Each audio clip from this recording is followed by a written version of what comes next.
Hi, today I'll be talking about alternate investment funds in India. So basically, I'm talking about alternate investment funds as regulated by SEBI in India. So in the Indian context only, I've made this video. Now, alternate investment funds is a new category created basically for non-traditional investing. So apart from equity bonds, so the investor may look at this category as an specialized investment vehicle, a pooled investment vehicle, only for the HNI and the clients who understand have the ability to take higher element of risk. Because the ticket size is 1 crore, there is a higher lock-in, and of course, returns obviously in any asset class, there are no guarantees. So it's for the sophisticated investors who have a high degree and ability to take risk and understand markets. Now, how they operate is it can be formed by basically any company, trust, LLPs, etc. And there are various categories of AIFs in India. One is called Category 1, which I was going through, is basically for investments in startups and social ventures.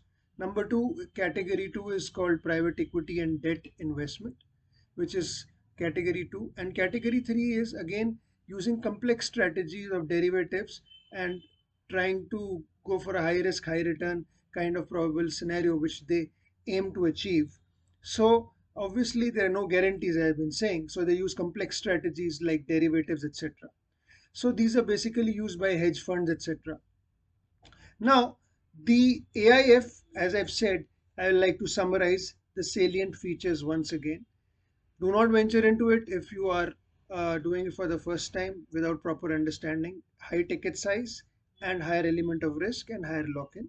Now, obviously, what is the idea? That idea is to offer a non-typical investment standard investment avenue approach. So this can be used as an alternate to your typical investment. It may be used as a diversification to the overall portfolio if one is doing only into certain categories. Again, for the understanding people who have high understanding about this typical product. Now, the taxation last bit is that in this category 1 and 2 are pass through. That means the investor has to pay tax.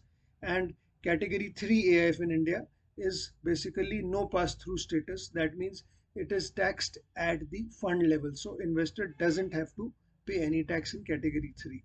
So this is the current tax regulation. Of course, you can check regulations from time to time. So this is what I wanted to briefly cover. Now the disclaimer, this is a free educational video, not any kind of advice or for a promotion to sell anything. Information is purely for investor learning.